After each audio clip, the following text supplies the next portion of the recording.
In this video, I'm going to teach you on how to change your language in your Trust Wallet.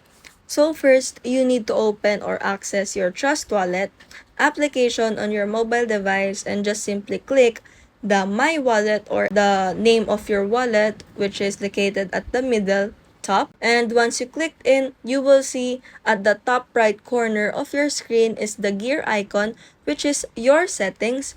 And after that, under the settings, you need to click the gear icon again.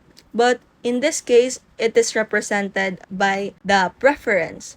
So after you click in, you will see a bunch of options right here, which is the currency, app language, DApp browser, node settings, and unlock UTXOs.